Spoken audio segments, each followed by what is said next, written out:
안녕하세요. 파렴치하고 이중인격이나 다름없던 남편과 마침내 이혼한 30대 여성입니다. 현실은 드라마보다 더하다더니 제가 설마 그 현실의 주인공이 될 줄은 상상도 못했네요. 어디서부터 이야기를 꺼내야 하나 싶은데 사실 얼마 전까지도 친정어머니를 제외하곤 그 누구에게도 제가 겪은 일을 속 시원히 털어놓지 못했는데 그건 결국 네가 멍청해서 당한 거라는 사람들의 조롱이 두렵기도 했고 제 스스로 그 사실을 인정하기까지가 쉬운 일은 아니었거든요. 하지만 사람이 계속 무섭다고 뒤로 숨기만 하면 발전이 없다잖아요. 그래서 일단은 이렇게 제 이야기를 하는 식으로 용기를 좀 내어보려고 해요. 남편하고는 대학교 때 처음 알게 되었고 이후로 그럭저럭 적당한 친구 사이로 지냈습니다. 하지만 졸업 이후로는 한동안 서로 소식조차 주고받지 않았어요. 어쩌다 오지랖 넓은 친구가 어떻게 지낸다더라 하는 안부 정도는 전해왔지만 딱히 궁금한 적은 없었고요. 그런데 지금으로부터 8년 전 대학교 친구들하고 마지막 20대를 불태워보자며 모인 자리에 남편도 오게 되었고 그렇게 막상 얼굴을 마주하니 또 이런저런 이야기를 주고받게 되더라고요. 그리고 그날 연락처를 주고받은 게 계기가 되어 이후로 곧잘 만나는 사이가 되었습니다. 바로 연애를 시작한 건 아니고 알고 보니 서로 직장이 가까워서 가끔 점심을 같이 먹는다던가 퇴근 후 맥주 한 잔을 한다던가 그런 만남이 대부분이었죠. 하지만 가랑비에 옷 젖는 줄 모른다고 그런 만남이 거듭되면서 저도 남편에게 호감을 갖게 되었고 그렇게 30살 가을에 저희는 정식으로 교제를 시작했습니다. 처음에 남편과 제가 연애를 시작했다고 하니 주변 지인들의 반응은 대부분 의외라는 식이었어요. 사실 남편하고 저는 뭐 하나 비슷한 구석이 없었거든요. 취미생활이나 입맛은 물론이고 살아온 환경도 아주 달랐죠. 일단 남편에 대해서 먼저 이야기를 해보자면 저랑 교제를 시작했을 당시 남편은 혼자였어요. 성인이긴 했으니 고아라는 말은 어울리지 않지만 대학교를 졸업하고 얼마 지나지 않았을 때 아버님이 사고로 돌아가셨고 이후로 줄곧 혼자 지냈다고요. 참고로 어머님은 남편이 초등학교에 들어가던 시기에 집을 나가셨고 이후로는 전혀 소식을 들은 바가 없다 했습니다. 아무튼 게다가 아버님이 돌아가시면서 남기신 건 여기저기서 터져나온 빚들이 전부였다 하니 듣는 내내 정말 짠하더라니까요. 반면에 저는 사업을 하시는 부모님 밑에서 비교적 유복하게 자랐습니다. 친정어머니가 저를 몹시 힘들게 낳으셨다 보니 둘째는 생각지도 않으셨고 친정부모님 사이가 또 유난히 좋으셨던 덕분에 저는 정말 화목한 분위기에서 자랄 수 있었죠. 게다가 금전적으로도 크게 고생한 기억이 없으니 저는 금수저까지는 아니더라도 제가 은수저쯤은 된다 생각하며 늘 부모님에게 감사한 마음이에요. 사랑에 눈이 멀었던 건지 저는 힘든 환경에서도 잘 버텨준 남편이 고마웠고 앞으로는 남편도 저처럼 인생에 있어서 즐거움을 느끼며 웃는 날만 있기를 바랬습니다. 그래서 가진 건 없지만 자기와 결혼해주겠냐는 남편의 수줍은 프로포즈에 내가 당신을 행복하게 해주겠다며 예스를 했어요. 물론 저도 사람인지라 친정부모님의 반대에 부딪히진 않을지 걱정을 안 한 건 아니에요. 어려서부터 제가 바라는 일이라면 어떻게든 가능케 해주셨던 헌신적인 부모님이셨지만 동시에 그만큼 기대도 크셨으니 제가 좀 더 능력 있고 여유 있는 남자를 만났으면 하셨거든요. 그래서 남편과 연애 중이란 말씀을 드렸을 때도 연애는 얼마든지 해도 괜찮지만 결혼은 다른 이야기라고 딱 못을 박으시기도 했고요. 그런데 기어이 제가 결혼을 하겠다고 하니 특히나 어머니가 많이 속상해 하셨지요. 하지만 감사하게도 저희 부모님은 남편이 마음에 차지 않는다는 걸 적어도 남편 앞에서 티를 내신 적은 한 번도 없으세요. 누군가는 어떻게 그럴 수가 있느냐고 가식적이라고 말하기도 하겠지만 적어도 남편이 처한 상황이 남편의 실수나 잘못으로 만들어진 것이 아니었던 만큼 남편 탓을 할 수는 없다고 하셨거든요. 그래서 저희 남편은 저희 집에서 자기를 반대했었다는 걸 결혼하고도 한참이 지날 때까지 몰랐네요. 아무튼 자식 이기는 부모 없다고 결국 친정부모님이 허락해 주셨습니다. 제가 남편 한 사람의 됨됨이만 봐달라고 몇 번이나 부탁드리기도 했고 실제로 아버지께선 그래도 남편이 성실하니 책임감도 있어 보이고 무엇보다 저를 무척이나 사랑하는 것 같으니 그것만 보자 그렇게 어머니를 설득해 주시기도 하셨죠. 친정에서 집을 마련해 주셨고 남편은 그때까지만 하더라도 무척이나 감사해했어요. 한동안은 제가 먼저 가자고 하지 않아도 저희 친정에 가서 밥을 먹고 오자는 둥, 친정 부모님을 모시고 어디를 가보자는 둥, 딸인 저보다 저희 부모님을 더 생각하는 것처럼 느껴질 만큼요. 하지만 결혼하고 처음 돌아온 제 생일 때 친정아버지께서 제 생일 선물로 차를 바꿔주셨다는 이유로 모든 게 달라졌습니다. 남편은 원래 차가 없었고 저는 처녀적부터 타던 차가 있었어요. 제가 사회생활 시작하고 처음 샀던 차로 친정 부모님께선 당신들이 보태줄 테니 더 좋은 걸로 사라고 하셨었지만 그땐 사회초년생인데 회사에 괜히 비싼 차 끌고 다니면서 이목을 끌기가 싫었거든요. 그래서 또래 여자들이 주로 산다는 경차로 샀었지요. 그런데 그게 저희 부모님은 항상 마음에 걸리셨던 모양입니다. 어쩌다 교통사고 뉴스라도 접하시면 저한테 이것 좀 보라며 속상해하시기도 하고 화를 내시기도 하고 그러다 이제 결혼도 했으니 남편하고 같이 타라며 외제차를 선물로 뽑아주신 거였죠.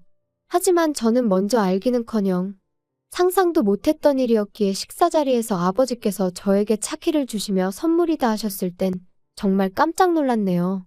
아무튼 그렇게 화기애애한 자리가 끝나고 집으로 돌아왔습니다. 마침 약속 장소까지 지하철을 타고 갔던 터라 아버지가 주신 차를 그대로 제가 끌고 왔고요.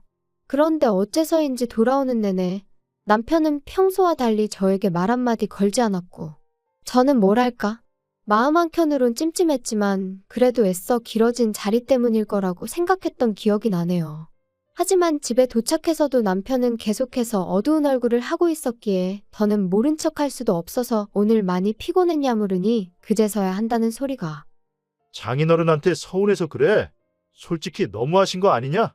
내 생일 때 장인어른이 뭐 해주셨는지 기억 안 나? 아빠가 당신 용돈하라고 100만 원 주셨잖아. 근데 그게 왜? 그러니까 사위 생일 때는 꼴랑 100만 원 주셔놓고 당신 생일 선물로는 외제차? 야, 사위도 아들이네 어쩌네 말씀하실 땐 언제고 결국 이것 봐. 달라도 너무 다르잖아. 그걸 말이라고 하는 거야? 당신이야말로 정말 너무하네. 아빠가 하시는 말씀 못 들었어? 같이 타라고. 말이 좋아 같이 타는 거지. 나더러 네 차 얻어 타라는 거잖아. 정말 같이 타라고 사주신 거였음 사위 생일 때 주셨으면 얼마나 좋냐? 거봐, 할 말 없지? 아무튼 됐다 됐어. 치사하고 더러워서 안 탄다 안 타. 그리고 이 일로 저는 남편에게 너무나 크게 실망을 했어요. 그동안 저희 부모님이 남편에게 표현하신 마음, 들이신 정성은 안중에도 없이 그 차 한 대로 모든 걸 판단하고 결정하는 그 치졸한 모습에 정말 이렇게 순식간에 사람이 싫어질 수 있나 싶을 정도로 말이죠. 그래서 이후로는 중간에서 적당한 이유와 핑계를 대가며 친정과의 교류를 줄여갔습니다.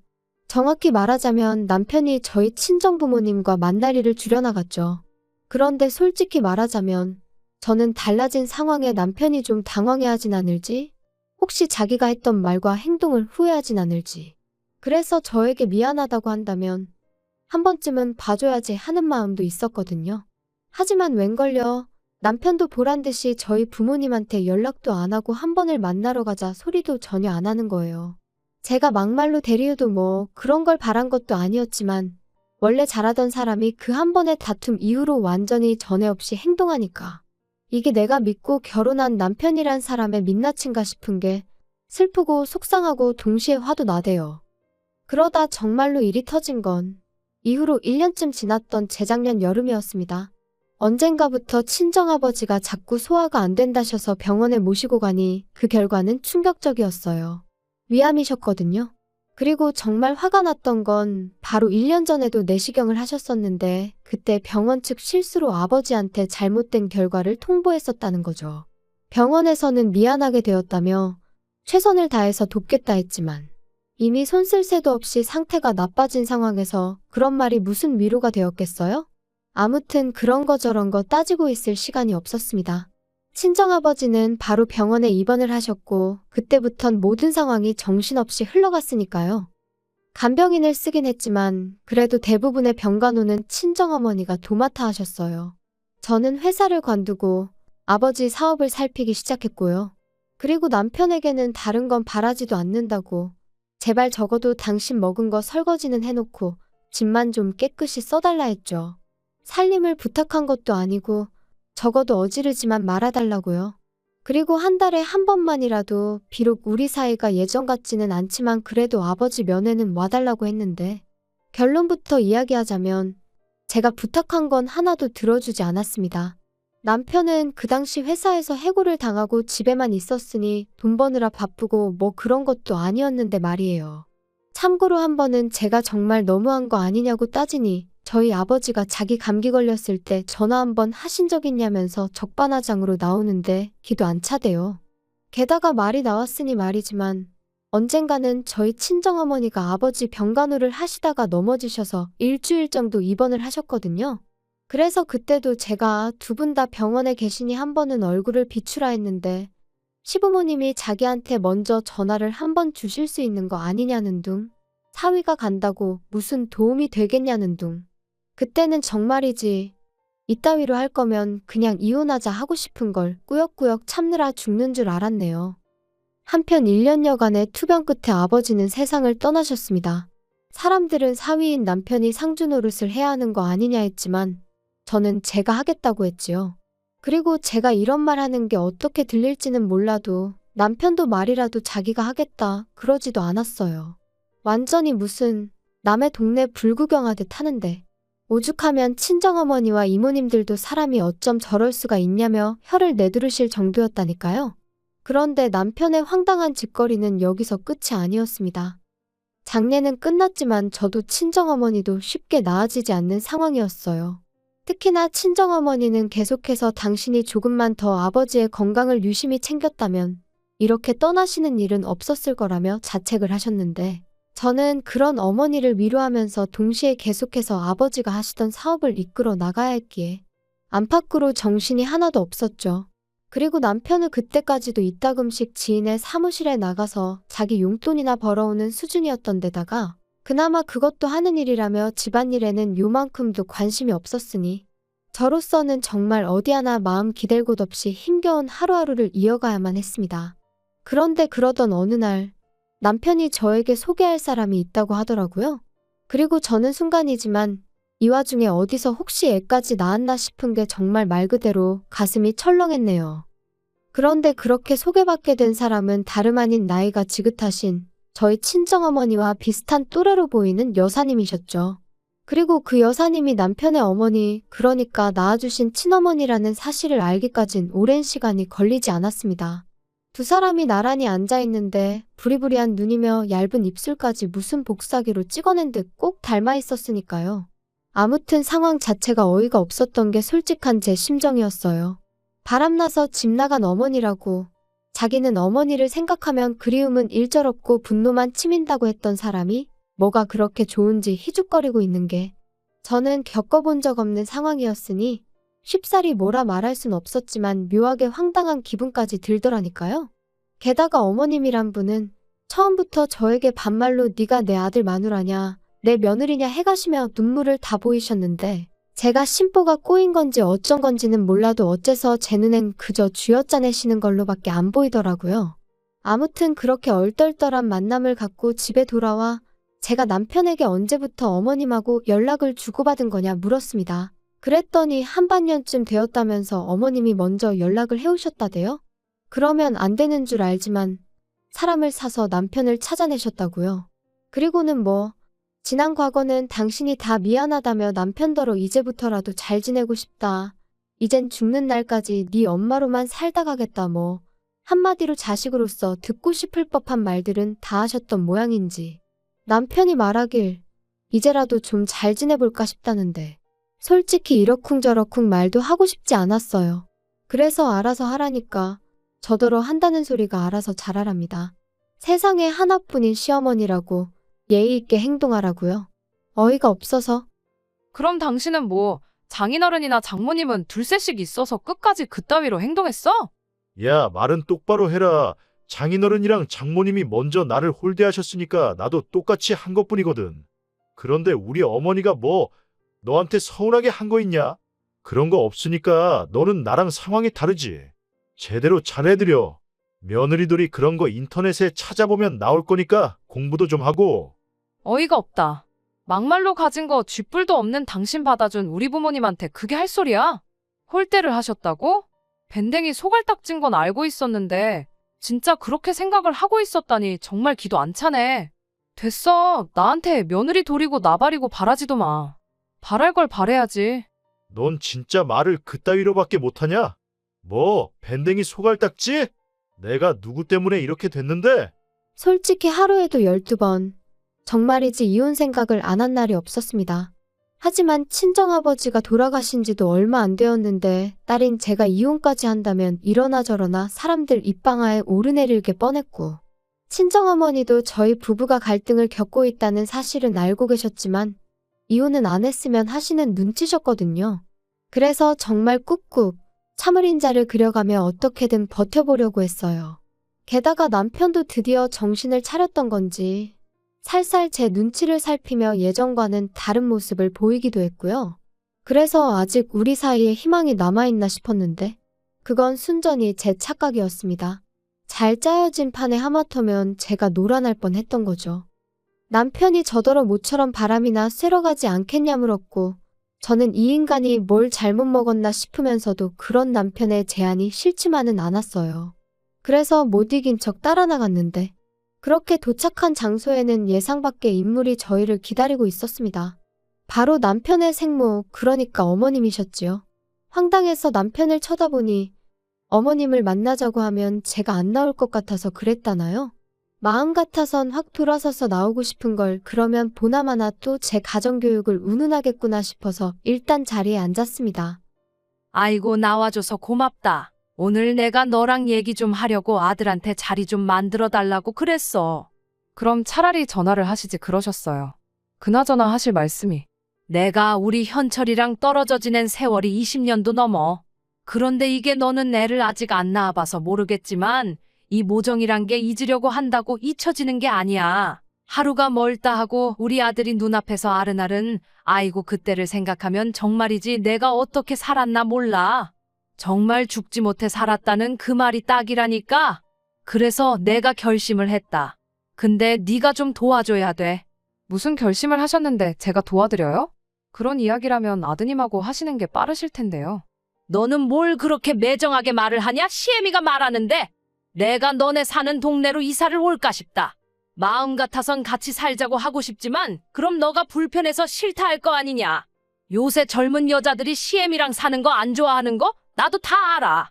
아무튼 그래서 이사를 올 건데 내가 돈이 좀 필요해. 황당하더라고요. 얼마나 생각해주는 것처럼 합가는 안 할 거지만 이사는 오겠다는 말은 무엇이며, 그런 와중에 저한테 돈을 바란다는 게 어이가 없었죠. 당신 어머님한테 우리 사이가 지금 어떤지 말씀 안 드렸어? 우리 사이가 뭐 어때서? 부부끼리 좋을 때도 있고 안 좋을 때도 있고 그런 거지. 뭐 좋을 때도 있고 안 좋을 때도 있고? 장난하니? 어머님, 솔직히 어머님 소리도 어색하지만요. 아무튼 어머님, 저 돈 못 해드려요. 남편하고 저 사이 정말 안 좋거든요. 남편이 저희 아버지 돌아가시기 직전에 정말 눈꽃만큼도 사위 노릇한 거 하나도 없어요. 그런데 제가 어머님을 도와드릴 이유가 없잖아요? 번지수 잘못 찾으셨어요. 이사를 오시든 말든 그건 알아서 하실 일인데 확실한 건 저는 돈 못 해드립니다. 너 미쳤어? 지금 무슨 소리를 하는 거야? 말을 그따위로밖에 못해? 이 정도만 하고 많은 걸 다행인 줄 알아. 진짜 당신 제정신이니? 어떻게 이런 자리를 만들 생각을 해? 당신 어머니니까 당신이 알아서 해. 돈 있으면 해드리던가. 야씨, 내가 돈 있으면 아쉬운 소리 하겠냐? 그러지 말고 한 번만 도와줘라. 우리 엄마 불쌍하지도 않냐? 더도 안 바라고 4천만 해줘. 전세 보증금하게. 그거 네 차값 반도 안 된다. 아마 하늘에 계신 장인어른도 그래 그거 해주고 사이좋게 지내라 하고 계실걸? 미친 거 아니야. 지금 누굴 들먹여?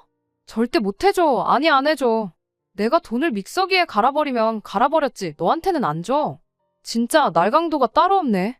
내가 우리 엄마 생각해서 거지 같은 남편이지만 그래도 내가 이혼녀 소리 들을까 전전긍긍하는 우리 엄마 생각해서. 그래서 그냥 꾹 참고 너랑 살려고 했거든. 근데 아니네. 내가 미쳤네. 더는 같이 못 살겠으니까 그만 헤어져. 정말 솔직히 남편이 저희 아버지가 입원해 계시는 동안 그동안 죄송했다고 한마디라도 해드렸다면, 그러면 저는 그래도 그 한 번을 평생의 위안으로 삼고 남편과 이혼까지는 하지 않았을 거예요. 하지만 정작 자기는 아무것도 안 해놓고 저한테 뭔가를 바란다는 게 사람이 이럴 수가 있나 싶대요.